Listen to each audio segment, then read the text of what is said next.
Thank you very much. With that very beautiful Shiv Tandav Stotram, we begin today's program. And I very, very warmly welcome Miss Nilosree Biswas ji for our very, very special Mahashivratri conversation on the city of Banaras, captured very beautifully by Nilosree in her book called Banaras, and let me show it to everybody. This is her book, Banaras of Gods, Humans, and Stories.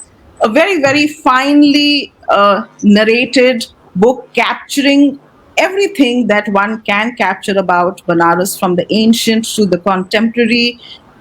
Is it a city of myths and mysteries? Is it a city of legends? Is it a city of sacred geography? Is it a city of landscape? Is it the city of our imaginations? What is Banaras actually? We will be speaking to Nilosree about everything that Banaras is as a city seen from our eyes, seen from the eyes of travelers and tourists, seen from the eyes of kings and queens, seen from the eyes of paintings and palaces, seen from the eyes of priests and pilgrims, seen from the eyes of saints and sinners, seen as a point of beginning, the oldest city of the world, perhaps, and seen as a point, as a place where it is believed that if you die, you reach. You obtain salvation and you reach heaven. So, with those words, I very, very warmly welcome Nilosree Biswas ji and all our very, very lovely audiences, because this session is definitely very, very special, because it is quite by serendipity that we were able to schedule this session today on the occasion of Mahashivratri. And that means a lot to me, especially to be able to pay my own very, very special, humble gratitude for being able to do this today on this very, very special day, because Banaras, after all, is the city that Lord Shiva and Mata Parvati, have bequeathed to our generations to revere and to enjoy and to understand. So thank you very much, Nilosree, and a lot of our audiences have also joined today our session. It will be a good occasion for you to say a little hello, and then we formally introduce yourselves for our lovely audiences and delve into the conversation on your very, very beautiful book. And I'd also like to mention Mr. Irfan Nabi, who has, captured, or rather provided the very beautiful photographs which go absolutely brilliantly as an accompanist to the text that Nilosree has written about the city of Banaras. And the fact is that there are some very, very rare facets in terms of the photographs which I had not seen before, which allude to what Banaras is from Nilosree and Irfan's, from Nilosree's perspective, thought perspective, and from Irfan's lens. So we will be talking more about that. But first, Nilosree, your time to say hello to our audiences. Hello, audience, and hello, Mugdha. It's absolutely wonderful in this sacred morning to join everybody here. I feel very privileged to be a part of this discussion. The book has been a long journey, and I am most delighted to share some anecdotes and whatever you have in your questions to answer them. It will be absolutely wonderful. Thank you so much for being here. I am really grateful to Jaipur Literary Society, IS Literary Society, for inviting me for this session. Thank you. Thank you so much, ma'am. It's indeed our honor and privilege to have you with us today on this very, very special occasion of the Mahashivratri. So, giving a formal introduction to our guest, Nilosree Biswas is an author and filmmaker who was trained in comparative literature from the Jadavpur University at Kolkata. That is where her initial schooling and college took place, and later she did her education in cinema. So she's a trained cinematographer, she's a trained cinema person. Her interests include history, cultural studies of pre modern colonial South Asia, and early Hindi cinema. though she's not very comfortable speaking the language, but that's very interesting. Her works, both film and writing, have appeared in various print media and screened worldwide, including at the Cannes Film Festival. Broken Memory, Shining Dust, her prominent documentary, has been archived by the Oscar Library. Her earlier book, also co authored with Irfan Nabi on Alluring Kashmir, The Inner Spirit, has found home in the Library of Congress. Currently, she is working on her next book on food stories during the British rule in India, and I'm sure this is going to be also a very, very nicely and interesting book to pick up later for discussion. I would also at this point like to introduce Irfan Nabi, who has provided, as I mentioned earlier, who has been the photographer for the beautiful narrative that Nilosree has written about Banaras. And it very nicely complements the story, the anecdotal story that she has woven. And Nilosree reminded me that she thinks that Banaras is a character in her narrative. So it is a person. That is how you have to see, and that is how you have to feel the city of Banaras. So Irfan Nabi studied in the prestigious Irish Catholic Burn Hall School in Kashmir. He photographs often and writes intermittently. His images have been part of major exhibitions in Amsterdam, Washington, Kolkata, and New Delhi, among many other cities around the globe.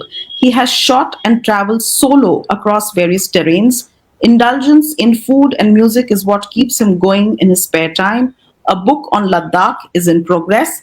Culturally nuanced photo elements are what his lens seeks. So, with these words of introduction about the book Banaras of Gods, Humans, and Stories, let us begin at the very beginning and ask Nilosree about the book. Although before the conversation begins, she was asking me, so what brought you to Banaras? How did Banaras happen, and why Banaras? Tell us something about the making of this book and the journey with this book of Banaras, and what fascinated you about Banaras that you wanted to write a book about Banaras. And why a book on Banaras? Why not a film? Should we expect a film sometime later on the book? Maybe do you plan to convert? So everything that has brought you to Banaras. See, interestingly, what brought me to Banaras first was a film that I was working as an assistant director way back in mid 90s. And the film was about the five elements of Hinduism, and I think that particular stay during the film shoot has been absolutely the base of kind of getting me glued to the city. The city, as I had felt then, obviously in mid 20s, too many years ago, was there was something adventurous about the city at that point of time. We had a very rigorous schedule of film shoot, and in the late hours of evening, when my director used to call it wrap up for the day, we younger lot of the crew ventured out on the streets of the city, and that is exactly where, as a documentarian, I realized that this city is exceptionally, uh, it has a very exceptional character in terms of its stories. Whichever way you look around, there is something to explore more, right from the tea stalls to the temples to the pilgrims visiting, the relentless flow of the visitors in Godalia and in Dashashwamedh Ghat. So all of that, and of course the food, which I had been a foodie. I'm from Kolkata, so goes without saying. I have this uh, absolutely biased way of looking at a city because I see it from a food lens also. And Benares is absolutely on top of the charts.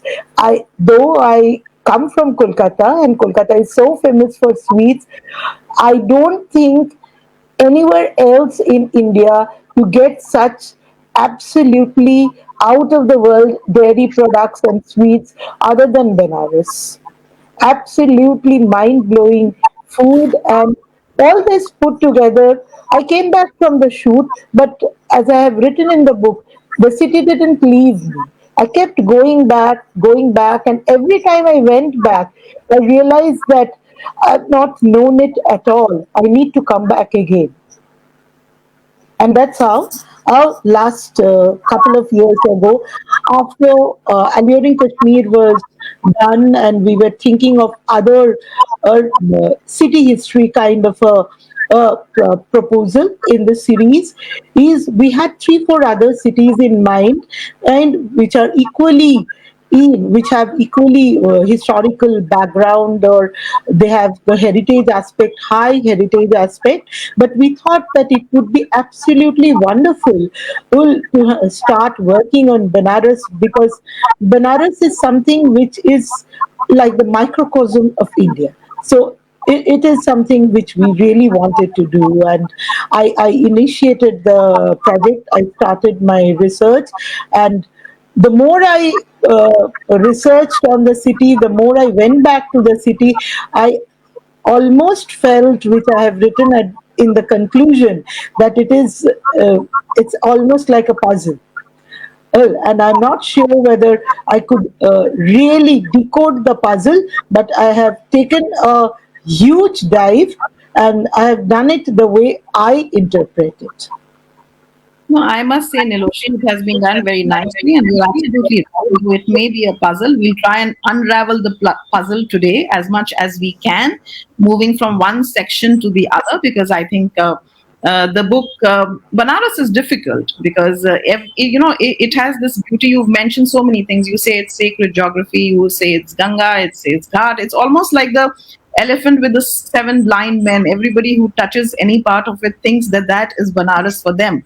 But that is the beauty of Banaras, because it leaves you with the lived experience, and whichever part of it you will take back something of Banaras with you. Mark Twain has said that Banaras is older than history, older than tradition, older than legend, and looks twice as old as all of these parts together. That is how beautiful Banaras is, and I think everyone gets attracted, because I think Banaras for me is like a magnet which keeps calling you back again and again and again.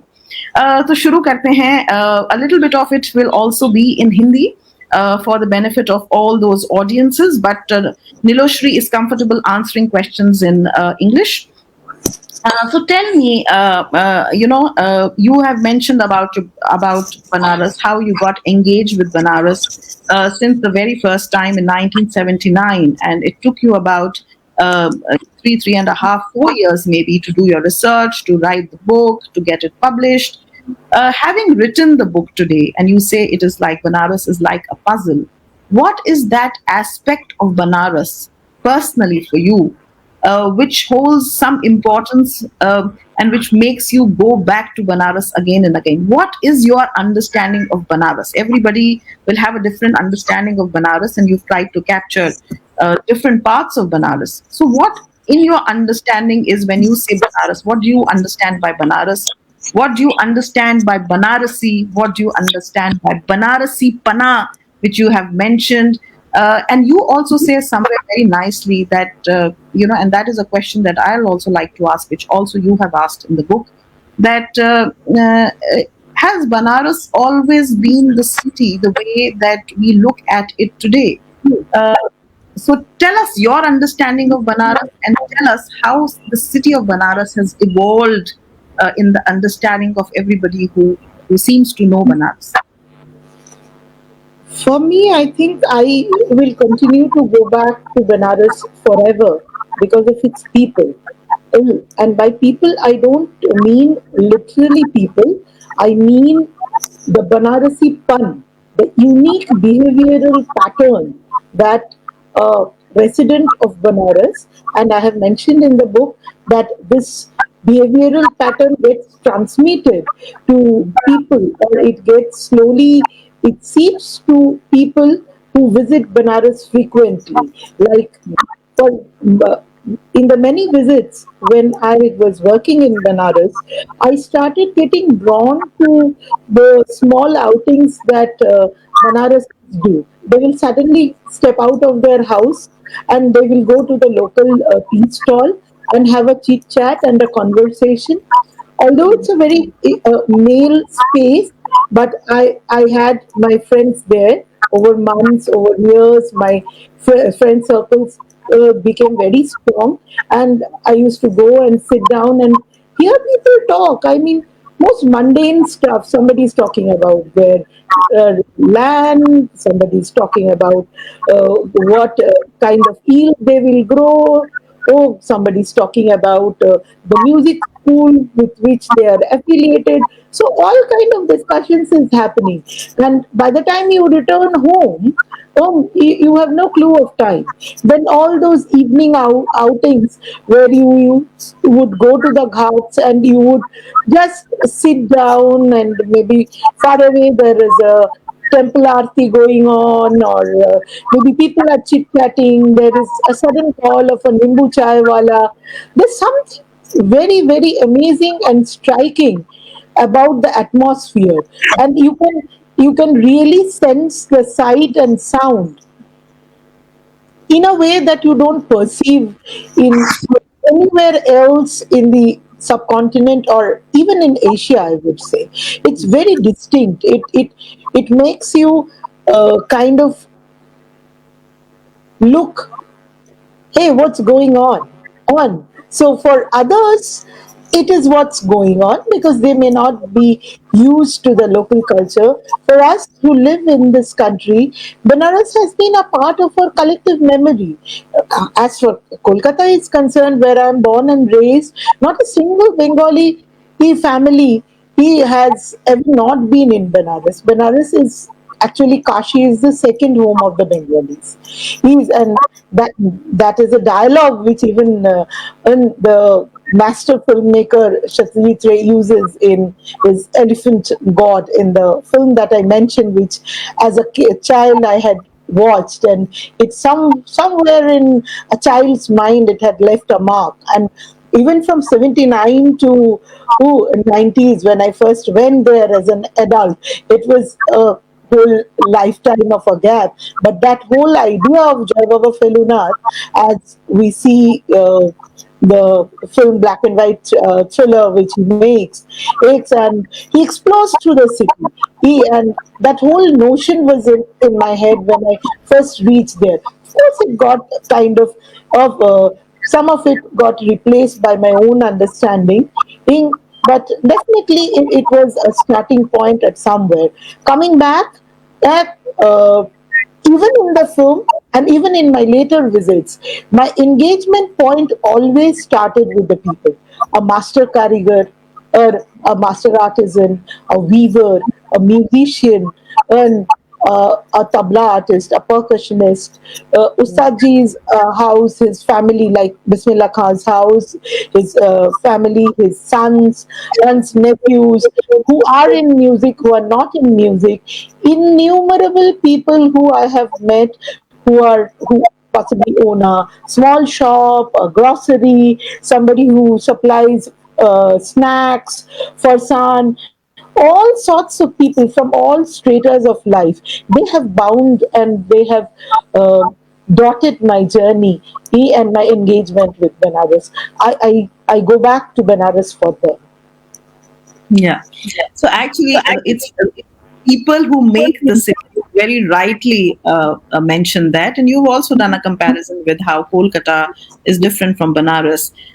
This also allows me to, at this point, bring another city or maybe another state. कहते हैं बनारस के बारे में कि सुबह ए Banaras and शाम ए Awadh. That's how they used to define what happened in UP. The sun would rise in Banaras and set with the entertainment and with the Bajid Ali Shah's Awadh, that Avdi culture. But there is another city, another place that has a very important role in the making of Banaras, and that is Jaipur and Bundi and Rajputana and Rajasthan as we know it. And it is very interesting that, because you mentioned Kolkata, I thought I'll ask you this question now. Can you speak about the connect that Rajasthan has had with Banaras, and it is very, in many way, interesting that we are doing this conversation from Jaipur today, and that connect also needs to be explored. Because when I was thinking and when I read your book, I found there are five things which are very, very interesting, and you must speak little more about those five things. One is, of course, the Kachwaha dynasty has a connect. Rajasthan, the kings of Rajasthan, have a connect with Jaipur, which also contributes to the syncretic culture that we speak of Banaras. Then, when you look at Kathak, Banaras has a Kathak style, Kathak Gharana of Banaras. We have a Jaipur Gharana in Kathak.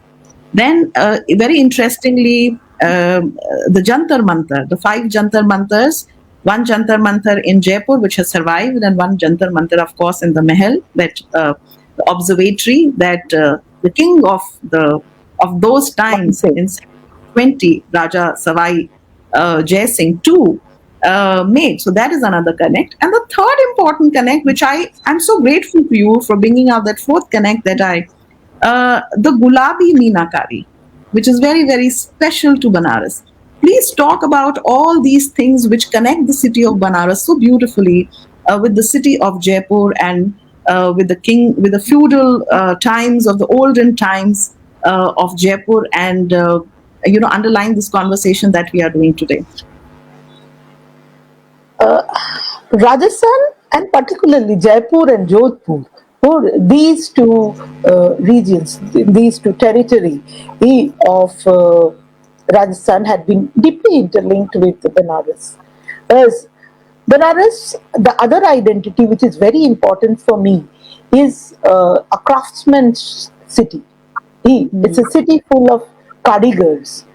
Also, one of the primary reason for that is that Benares had been in history one of the thriving, one of the ever bustling trading hubs. And because it was a trading hub, and because it always had patrons who were interested in crafts, there were many artisans who had traveled in different regimes to Benares. They've made Benares their base, and a huge section of them were from Jaipur and Jodhpur, particularly in the jewellery sector, which is reflected through Gulabi Minakari and also weaving in to a large extent, and as well as metal work. Other kind of jewellery work, the fine jewellery work, as in the jurao and the stone setting and things like that. And I I personally think that the prominence of Rajasthan started kind of taking a uh, full what would I say? A, uh, you can really see the impressions of Rajasthan from some time during Akbar's period, because his court had that huge syncretic uh, relationships with Jaipur and with Rajasthan, Rajputna itself. So Mansingh and Todarmal, both Rajasthani nobility, they had kind of made sure that they make Benares also a second administrative place where they would pause themselves for certain months of the year. Todarmal had his Haveli in the heart of the city, which is till date called Chowk area. Every Banarasi, every visitor has to go to that area to do their shopping, in to pick up beautiful Banarasis is or anything else that they would even like to buy, or maybe a symbolic lota which they would try to take back home, things like that. And Banaras is equally famous for its brassware and all. On the other hand, these two people were also instrumental in bringing Vaishnavism in the city, because they themselves were worshippers of Krishna. And Banaras, as you know, the other name of Banaras is Abhimukta, the place which is never forsaken, and it is a city of Shiva. It is believed that Shiva on earth dwells in Banaras. They, the colloquial the local saying is always, even today, everybody reminds of this saying that Kashi के हर कंकर में शंकर बसते हैं. Hmm. So that is how Shiva is perceived in Shaivite domain. In these are the two ministers who brought in the culture of Vaishnavism. We have the Bindu Madhav temple and other Balaji temple and temples which are in different form. Representational of Krishna's as devotees and Krishna's different forms. So this is how I think Rajasthan first bonded with Banaras, Jaipur first bonded, and then continued connection with the central court, the federal court in Delhi and Agra, and different smaller nobilities coming and making Banaras a place to live. The huge number of Brahmapuris is like the training of Sanskritized students who wanted to train into a Sanskritized life, who wanted to learn the Quran, the sacred texts. Their training, those schools were largely patronized by people from Rajasthan and the nobilities from Rajasthan, and to be very specific. And that's how I think that continuous engagement kept happening at manifold levels, at a religious level, at a spiritual level, at the more functional object art levels. And then I would definitely, as you have said, Gulabi Pinakari is something which is exceptionally brilliant. It shines, it outshines in all adornments of jewelry across India. Gulabi Minakari is one of the most amazing form of craftsmanship, and the whole enameling work is so distinct to Benares. The earlier enamel work, which I have mentioned in the book, had a palette of all pink, violet, purple, and that kind of a color. But with time it has been sorry with time it has been kind of taken in up the new colors, yellow, red, green, etc. And it's fascinating how the whole craft, which was once diminishing, which was almost getting extinct, was totally revived by the craftsmen, the different families, and a huge patronage was given to the karigars by the trading section who had their ancestry in Rajasthan, the Khatris, the trading caste people who made Banaras their base, and how the jewelry got the craftsmanship, it got a revival, well, a facelift, and a terrific facelift that it is one of the most important crafts that goes out of India now all over the world, and it has made its own space and distinct space to that.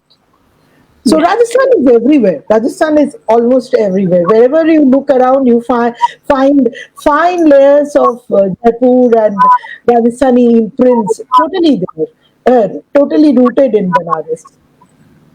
Yeah, so actually, in many ways, the way you mention it, it looks as if Jaipur and Banaras are, in many ways, twin cities, and a little heart of Jaipur resides also in Banaras. And so grateful we are doing this conversation today.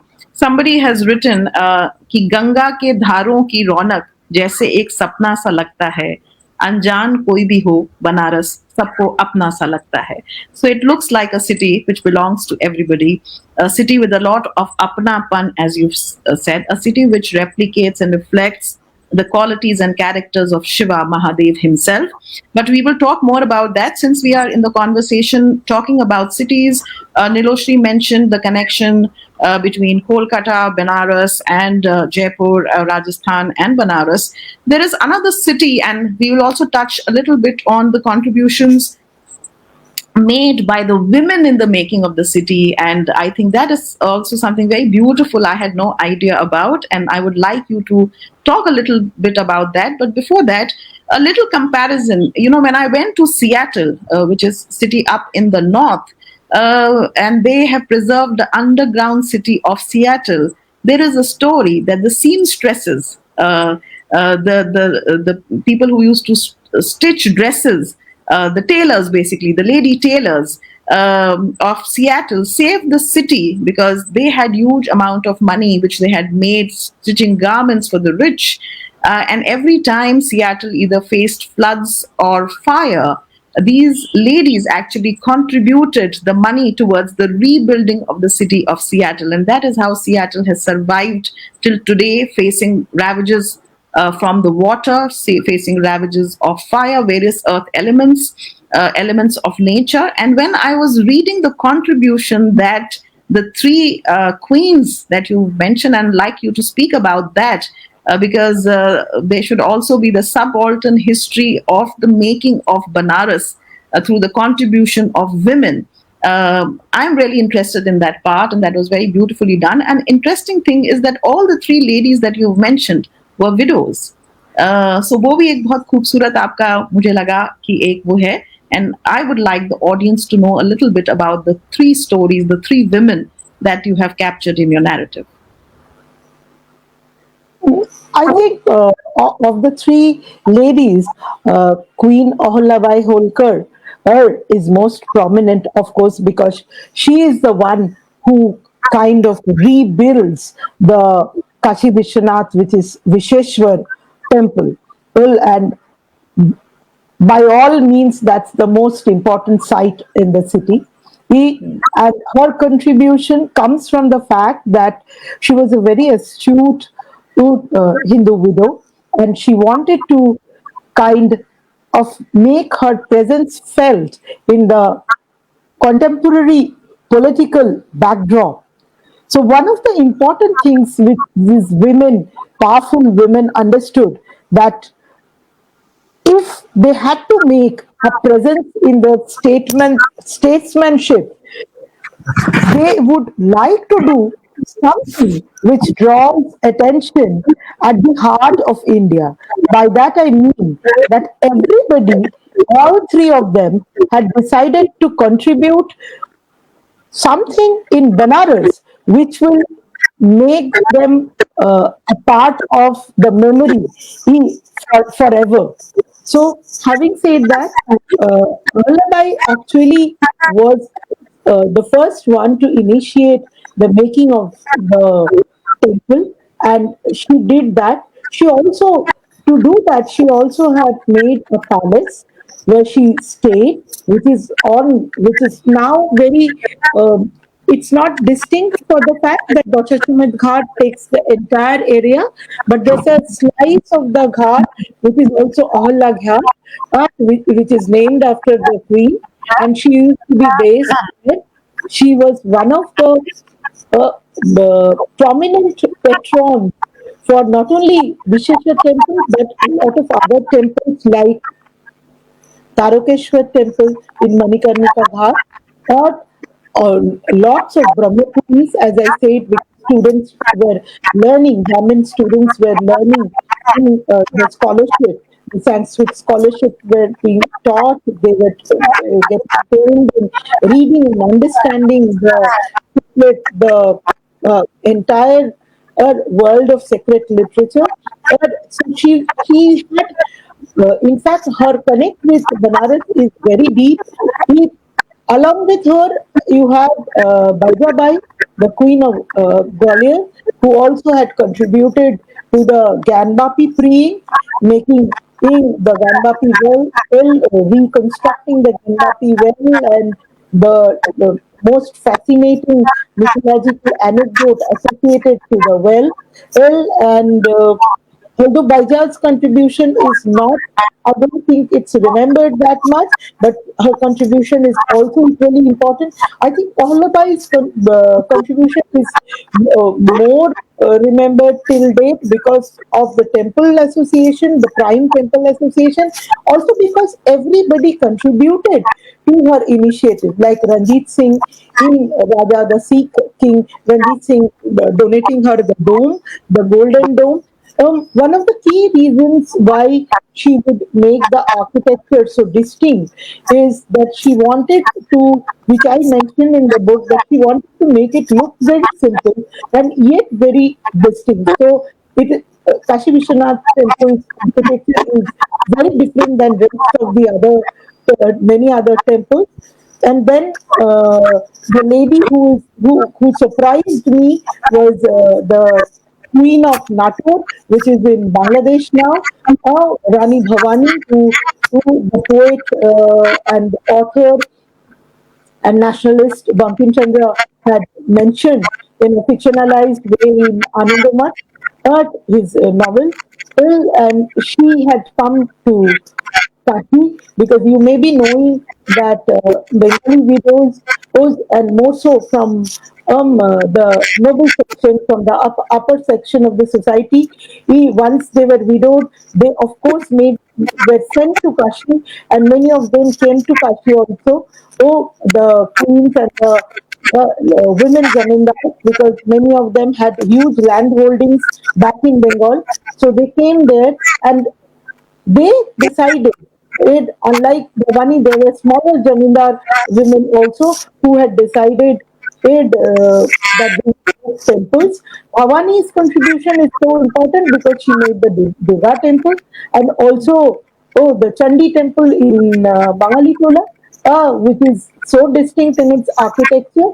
And I think the primary interest of all these women were also to find a footing in the very male dominated political space, in the male dominated society, where they needed to make their footprints as powerful women who had a decisive power of their own, a decision making power of their own. So I think this was the primary mindset, and because they were very pious people, they were very religious.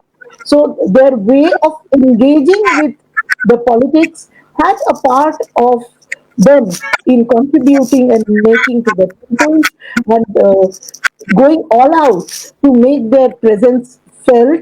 They were devoted people who used to be based in Banaras for quite a few months every year, and between their state where they ruled, or the places where they ruled, they used to visit Banaras very frequently. And I think the religious part was a kind of an engagement between their own interest with the larger politics, as well internal engagement.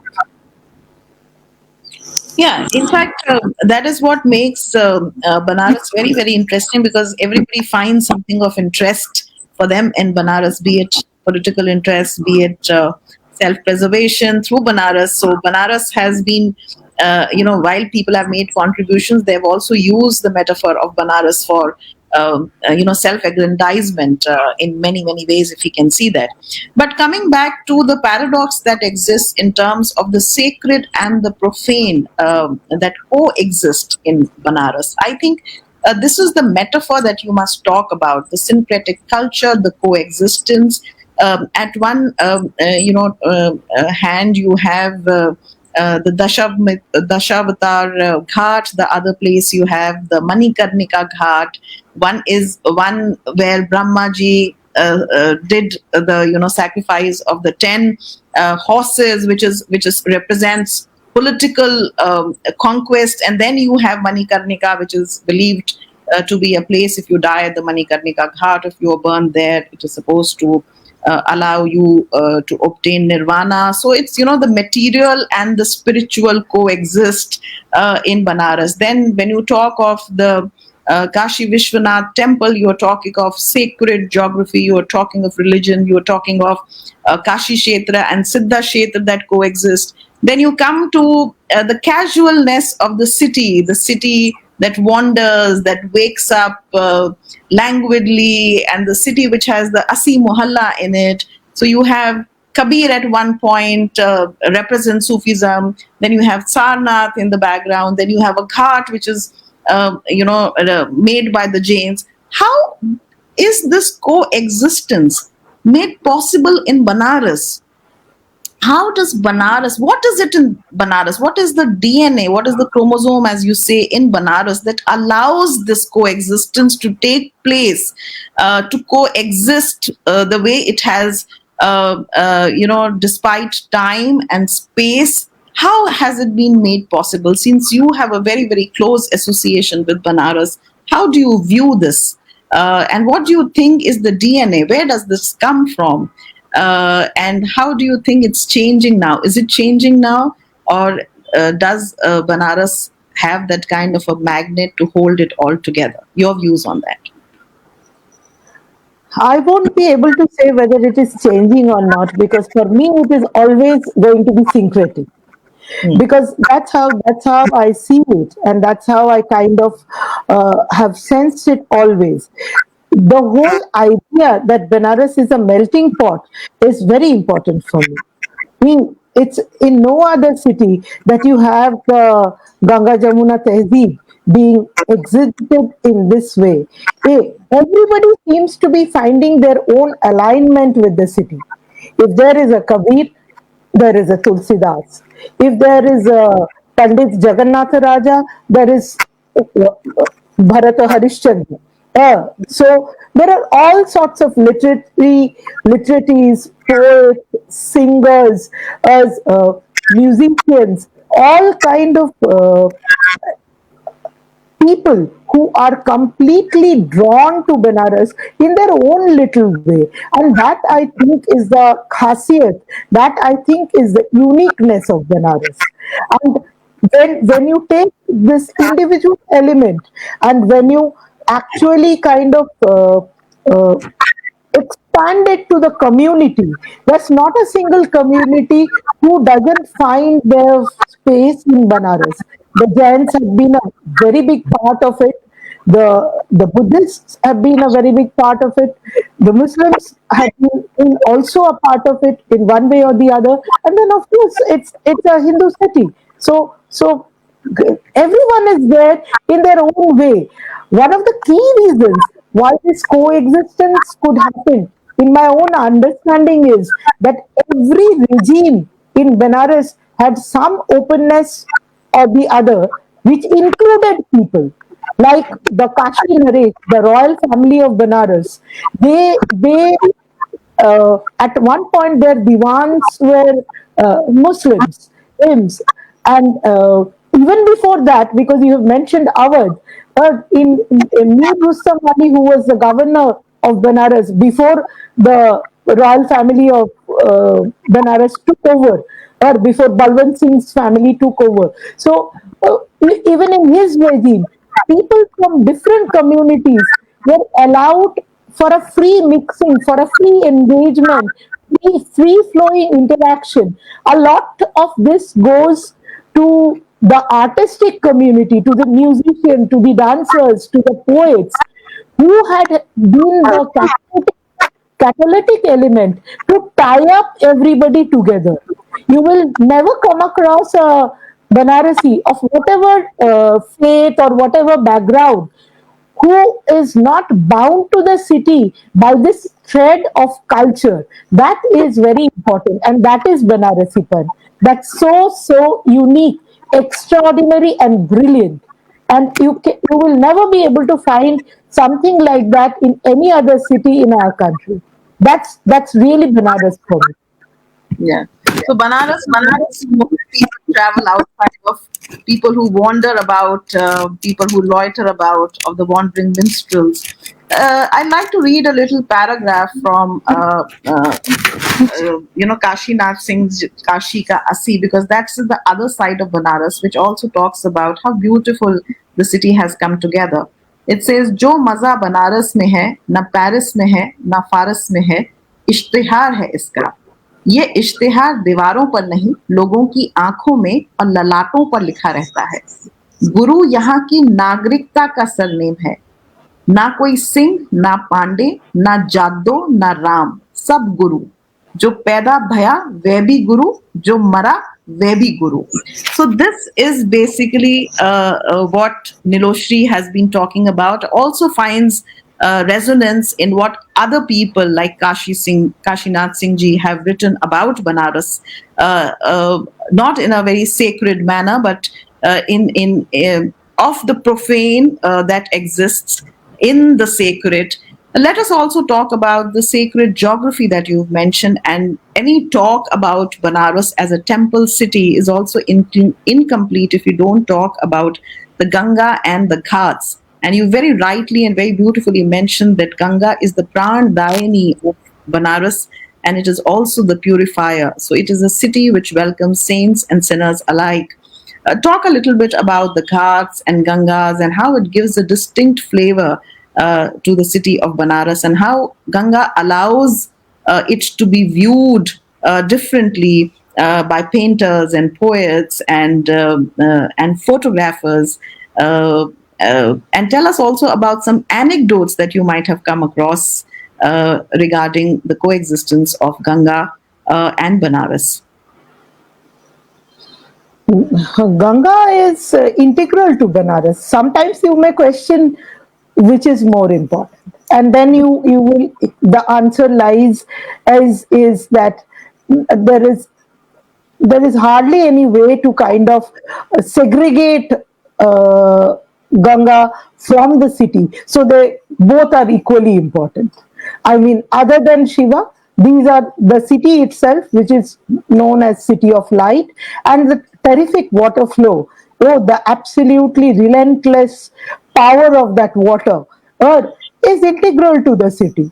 To me, it has two facets. I mean, for me, the one aspect is the spiritual aspect, which is down in the mythology, which we already know how Ganga's importance transpires when she reaches Banaras. That I'm not going at the moment.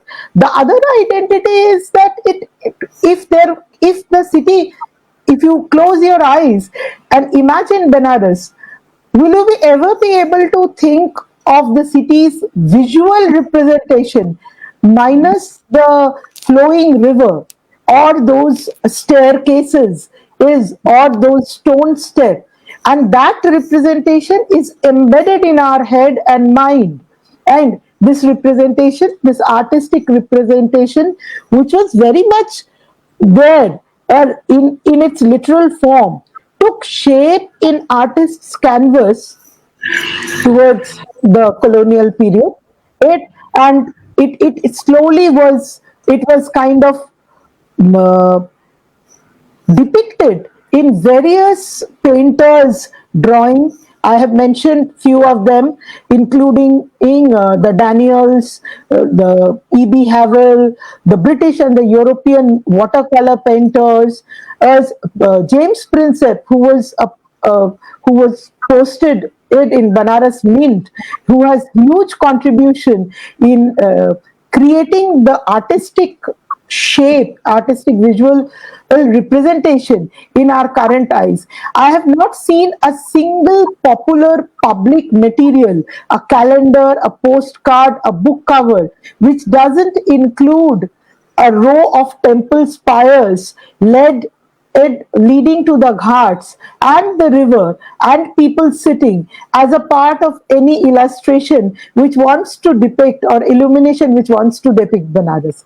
It is so integral. It is absolutely integral. And I think the other aspect of Ganga is that it is it is the reason why Benares became such a prosperous trading hub right from the ancient times of Gadavalas and even earlier than that. And Benares was always a place of commerce. If it wouldn't have stood on the waterfront, how would it have had its own identity? So, in a way, Benaras's own identity is so deeply related to the presence of the Ganges. Yeah, absolutely right. Ganga और बनारस जो हैं वो एक दूसरे के पूरक हैं. बिना गंगा के बनारस नहीं है, और बिना बनारस की खूबसूरती के गंगा का आनंद नहीं है. वो जो बजरा राइड है, गजरा और बजरा जो है, both exist. The mehfil khanas that you have mentioned, the dal mandis, they all exist because the city cannot be considered in parts. It has to be understood in a very, very holistic sense. Now that you are a foodie, Nilosree, and that is one section that I have really enjoyed. And of course, all women are buyers of craft. So, two aspects that you have touched in the book. You've mentioned that place where you went to see the Muslim weavers and you saw some very, very ancient and traditional pieces of Jardosi work done on Banarsi silk saris. I'd like you to talk a little bit about that because I think Kotwa is what you mentioned. I also had the occasion to go there, intermingle with the crafts people, and learned so much and saw such beautiful craftsware. So that is something, that craft tradition you must touch about, because Banaras जो बनारसी है वो basically उसकी साड़ी भी एक बहुत ही iconic symbol है of Banaras. That is one thing. And other I think is the palette of food cuisine which Banaras offers. And somebody has very rightly said that Banaras is a city of long, prolonged breakfasts. So you have a breakfast for people who get up at 4 o'clock. There is a breakfast for people who get up at 10 o'clock. There is also a breakfast for people who get up at 1 o'clock. So that is the wide variety. So cover that, these two aspects about Banaras for us and the audiences. I will start with the food part. Of course, food is very close to my heart. So, uh, there's ongoing kitchen in Benares. Like round the clock, things are being cooked, things are being served, and things are being consumed. There is not a single occasion when a Banarasi wouldn't eat. Even in the most saddest kind of a moment of kind of bidding goodbye to the dear ones. At the end of the ghat cremation and the last rites, so a small motley group of people would go and have in the cooler a small portion of the tea, and that would give them the energy and the literal nutrition to possibly beat the grief. That is how integral food is with the city. The other aspect which I think, and it's my own interpretation and I stand by it, I think it's a city of Shiva, and Shiva was always a wanderer. If you go back in mythology, he had a very distinct food habit. His food pattern is very, very distinct. He is somebody who who who is said to consume a lot of milk based products. He's a frugal eater, and he can live and sleep anywhere. In fact, there's a term called bhojanam jatra tatra. I mean, he can eat anywhere, and he actually is a Samshan Basi, so he can go even and park himself in a crematorium, in a Shamshan, which he does because it is believed that his presence is there in Manikarnika. He's omnipresent and he's also present in Manikarnika. So this entire business of having food at any point of time is a very deeply rooted to the character of the city. And I think the character of the city is very closely related to the Lord of the city. So that way it is intermingled. It's very, very intermingled. As I said, that any point of time at 12 o'clock, I have seen people stepping out at night and going and having a plate of chaat. At, and the chaat shops are all open throughout the night. And then very early at 4 o'clock, before the Subah Banaras program, which has started very recently in Asighat, even at that point of time, you will find somebody having in chomping on to a very delicious plate of kachori or puri and aloo ki sabzi, or in fact begin with rounds of chai or malai, the garam doodh and the malai and the rabdi. It's an ongoing process and absolutely fascinatingly related to the nature of the city. If you don't want to connect it with the mythology, but you have to connect it with that behavioral pattern. It's so interconnected with the city's behavior, how it responds to nutrition. And you may have read in the book that there is nothing called home in Banaras. The street is equally important. And going out and hanging out in the street is equally important. That is so much of Shiva's behavior. So it's a kind of a mortal replication of what the Lord does as in his way, in his form. Yeah. So that also reminds me, Niloshri, with a city in Rajasthan, which also has a very similar culture, maybe for different reasons though. Bikaner also has this culture where people step out of their homes and talk, engage in conversations, and that culture is known here in colloquial language as the Pata culture, which basically means that they sit on the platforms outside their houses and converse, and that somehow continues from ancient times even to now, and that is the defining motive of the city of Bikaner, and it's also a very equally laid back kind of a city. So having said that, one interesting thing is that you mentioned that Banaras lends itself to the public. Its gullies and mohallas also have a very distinct charm. People get up in the morning, fill water from the Ganga, come back. You have temples inside the houses in Ganga, so in houses in Banaras. So the what is the ritual and the religion and the spiritual coexist. It's not different. Banaras gives you a template where there are no silos, and where there is no value judgment happening on what is good, bad, be it the language. And that is also somewhere reflected in the festivals and the melas that you celebrate. There is this holy celebration of Holi is very popular. Apart from Mathura, where they have a different kind of Latmar Holi, in Banaras you have a different kind of Holi where Shiva is remembered in his linga form, and there is mushairas and there is kavi sammelan which happens in Holi. I'm sure you've seen all of that. I've only heard and very intrigued to go and see. But then there is also the very, very sacred and ritual, all illuminating festival of the Dev Dipavali, which happens. So again, the profane and the sacred links the city and the people. What are your thoughts on this kind of a city? How and why this kind of a city should not become a template for other cities? We talk of Chandigarh as being a planned city, but isn't this template of Banaras being a city which is open, inclusive, and accepting, become a template for all other cities where it is safe to be out on the roads, where roads, as you've mentioned, is home for people. इसके बारे में कुछ कहिए. I I really would love if Banaras gets replicated, but then if Banaras gets replicated and it becomes a master template kind of a thing, the charm of Banaras will be lost.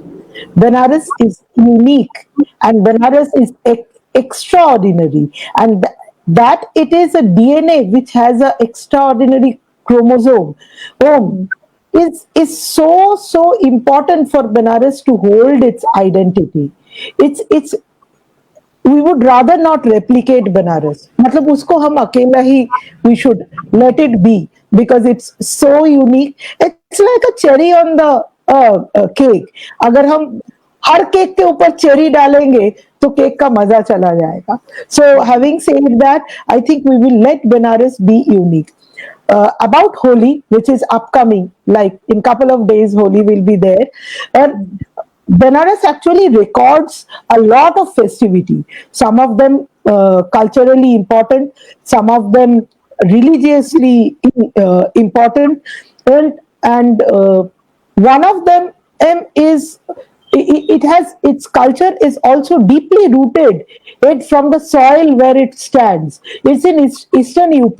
It's extremely fertile lands around, and it has a lot of agrarian influence, a lot of influence from the land in celebration of seasons. Celebration of seasons is a very important aspect of Benares, particularly spring, because you have to remember that for a farmer, a spring is a very important time. A spring summer confluence is the time when he is reminded that he can sow the seeds and new life will begin. So that way Benares has this whole it has always uh, allowed spring to be celebrated in a big way. So Holi is integral to that, and celebrating Holi through its music, which is distinct, the Kajri, the Chaiti, all those kind of forms of music, which is so synonymous to Benares, the musharas, mehfils in those days in 18th and 19th century. So I think not specifically Holi, but the whole phase of Holi is so important, and it's driven by people. I have elaborate descriptions of the bajras and decorated bajras, of the musicians singing all through the nights, as at least 3 to 4 days of that festival of Burwa Mangal, which takes used to take place on the third Tuesday after Holi. So you can see right from Holi till next 21 days. So you can imagine the carnival kind of a mind space of the people, well, and their amazing energy to celebrate life, to celebrate the advent of the spring and absolutely मतलब उसमें वो मगन हो जाते थे. I mean that kind of a feeling is there in all festivities, but particularly spring. And then of course the Dev Deepavali, which has now resurfaced as a very important calendar day. I mean, thousands and thousands of people visit the city. That's, I think, one of the highest footfalls on that day in a given year. And the city looks extraordinarily beautiful. इसमें तो कुछ बोलना ही नहीं है. I'm sure you may have visited it on the Dev Deepavali days. I think the book has photographs, some brilliant photographs of Dev Deepavali. My own personal favorite, of course, is a solitary man lighting up the entire Manikarnika Kund on the day of Dev Deepavali. So I think it is the power of the light and the mundane which continuously coexist. And यही उस शहर की खासियत है कि कोई भी एक layer, it doesn't leave a single element out. मतलब एक large hearted city है वो, where everyone is accepted, and that is how it should remain. मतलब अगर हम उसको टेम्पलेट बना देंगे ना, उसमें वो जो बड़प्पन है, मुझे लगता है, ये मेरा पर्सनल ओपिनियन है, कि वो निकल जाएगा, उसका जो खासियत है वो चला जाएगा. Let Banaras be a type of one of its kind in the entire world. Yeah, you are absolutely right. And how beautifully you mentioned Banaras as being equivalent to Badappan. This will be remembered. Large-heartedness of the city and of its people, exactly like the large-heartedness and magnanimity of the founder of the city, Mahadev. And today, in celebration of Mahadev and Mata Parvati getting married today, why don't you speak a little bit about something that you very briefly mentioned but did not touch about? You intrigued us with the Gyan Vyapi well. You said there was an anecdote. Would you like to share some stories about Banaras that have really influenced you and that have intrigued you equally? I would let that story to be read, but my favorite story I will share of how I think that it's a very amazing story. At one level, it is so deeply related to human life as well. I love the story how Lord Shiva has a confrontation with King Daksha. And it is on the day of marriage how he burges in the court, and how Sati is completely in love with this her husband, her would-be husband, and she says that I will only marry him. So I love the question answers between King Daksha and Lord Shiva. And how King Daksha humiliates him and what he says, and Shiva's response to that, and how the girl who has decided, the divinity who has decided to marry her lord, is stuck to her choice of this man who actually doesn't have any materialistic possession. That is the deep spirituality that I see the idiom of Shiva, the narrative of Shiva being positioned, that you must be extremely humble and devoid of material possession And in your route to spirituality, in your path to spirituality, in that way Shiva is an inspirational character, or in the sense, for once, if you move back from the divinity part of it, if you see that it's a story of a human couple, of a mortal couple, it's absolutely fascinating that how there is no class, no caste, no material position, and only love that binds these two people. And back into the divine part of it, he only bows his head to Annapurna. Like there are innumerous paintings in Kalighat Pot school, other school, where we see him bowing his head and seeking for a morsel of rice from her. So that way also it's a story, it's a terrific story, it's a terrific element in the mythology, in the religion, that makes you think that, okay, all these gaiety and flashiness is on one side, and here is this supreme power, or who is so grounded. Yeah.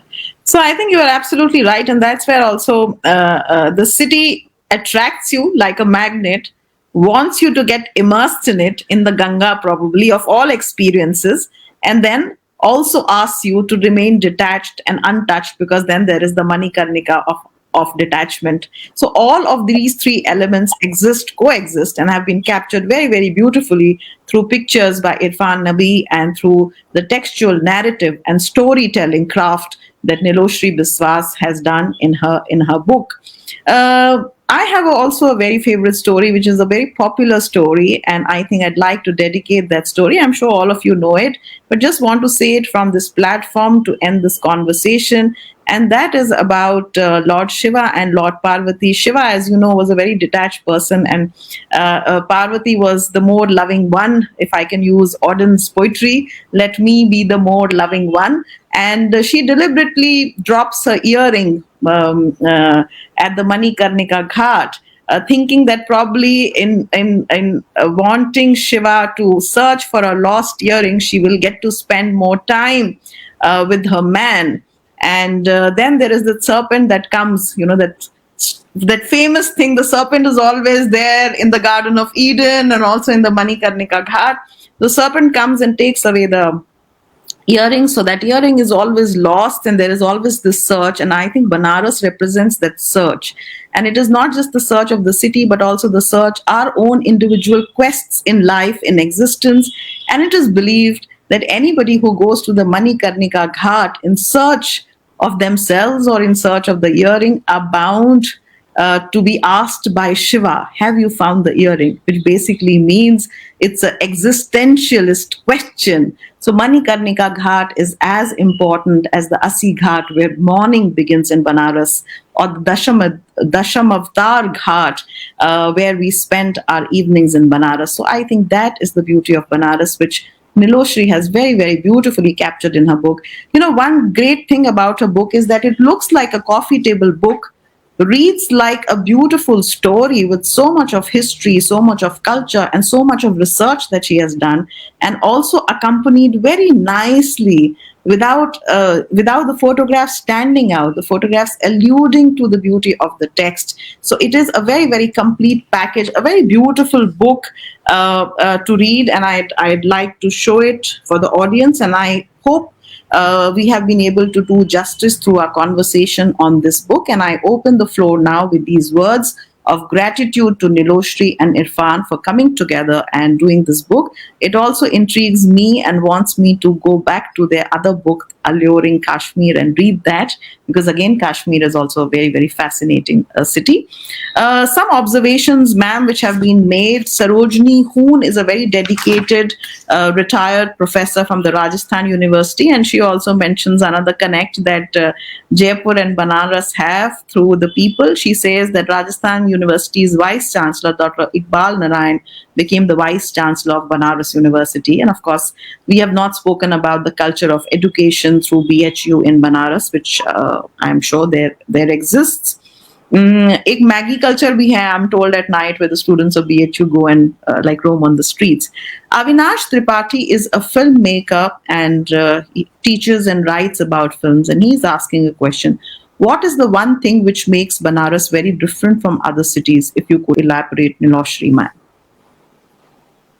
I would again repeat, I have only a single sentence answer for this. I've never seen a large hearted city more than Banaras. And that ability to welcome others makes Benares what it is. And I hope that this will remain the unique element of Banaras and make it always distinct in time immemorial. Absolutely make it completely timeless.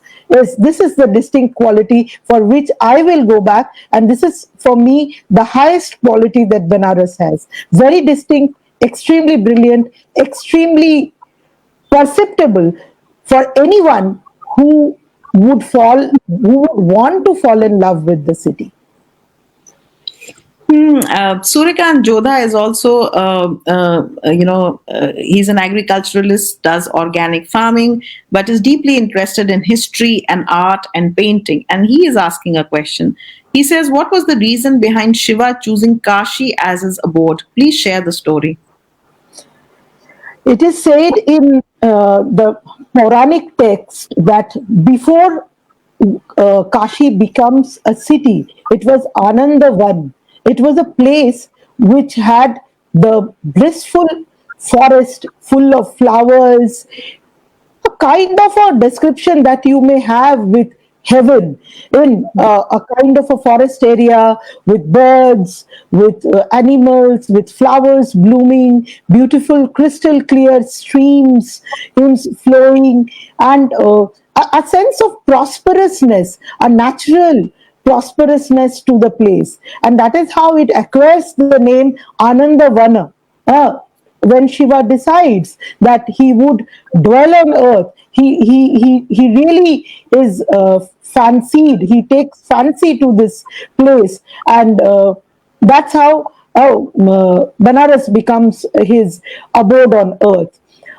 This particular Anandavana, I have realized, has a lot of similarity in its description in Kalidas's Shakuntala.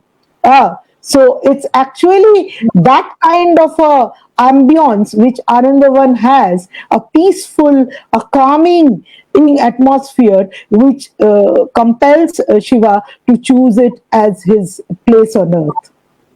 Yeah. Um, so there is Venkat Raman is a professor.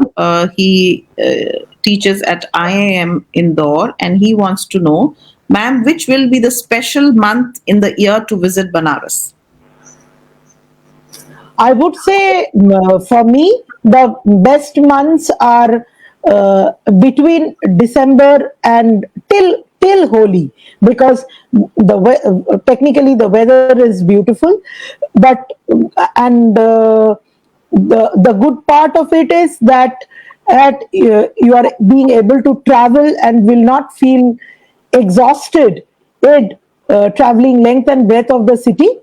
And I think that's a good time, and that's a good time. I would like to avoid the summer months, and but if anybody has a kind of a particular purpose to visit the city, vis-a-vis the religious purpose to visit the city, then maybe you can attempt for the Mahashivratri particular period of time, or even the month of Shravan, which is also a holy month, and a lot of pilgrims, a lot of devotees come during that point of time. Yeah. So we have one more longish kind of a question from Swati Vashishta, who is a freelance journalist, and probably you also reached out to her and invited her. You know each other on Twitter, I'm told. So she says, fascinating Yes. conversation. Thank you for this, Nilosree and Mukta. Curious about what goes into the making of a city with strong syncretic traditions that sustains itself despite the odds. I'm inclined to think it has to do with the cultural capital the city has accumulated over the years. But what were the factors that may have facilitated what I'm curious about? As I said, and I would again repeat that there's not a single regime in last 1000 years or so. I'm taking a rough calendar period for our convenience, where the patrons or the rulers have not initiated some kind of openness. Is so in last 600 years, if there was as making of a temple, there was also a culture of building up the local music. If there was an inbuilt kind of making of any religious structure, at the same time there were palaces being built. It's again, if you go deep into it, it's the distinct and the mundane. It's the distinct and the mundane, and it's like the warp and weft of the weaving process. That on one hand you have the mundane elements which make the fabric of the city. On top of that, you have a layer of special things happening to the city, which actually is building up, and it's been cumulative over the period of time.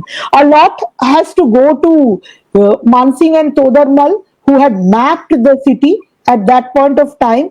And so we have city planning happening, and city planning has also helped in a way that how the people's traffic will move around. Everything is has to reach the temple and the Ganges, so the city is planned that way. Consciously planned the bazaars, the markets, and once there are bazaars, there are beautiful musicians, both men and women, and you have poets who will meet at chalk area. And if there are poets and musicians, the ancillary industries will grow around. So there will be the brass and bell metal people, there will be the weaving community. So it's like I have mentioned the word mandala in the book. It's like if you look from the sky, if Kashi Vishwanath is the center of the mandala, everything has the concentric circle around it. So that's how I think that concentric circle, if in mundane term you expand, that is what is syncretic about. It's interconnected.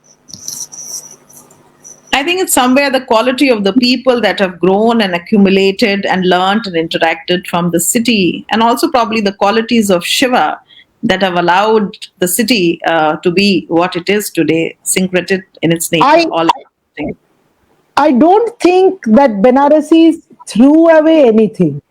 Whatever they gathered from each regime, in from each person's contribution, they accepted it. They included it. There is an element of inclusiveness is in Banaras, which is hard to see anywhere else, apart from the fact that it has a primary identity. It has never disregarded its syncretism. As I shared to you that the Kashi Naresh family had included people from other faith and community as a part of their administration. If there was a Kabir, there was a sinner like Pandita Jagannath Raja. If there was a Tulsi Das, then there was somebody else also in the contemporary time. So this whole balancing out of the whole thing, I think, has been very important for the making of the a city, for the character of the city. And till date, I think that is what it holds as its uniqueness. I mean, uska jo bhi punji hai, the asset which it has is lies in that syncretic culture.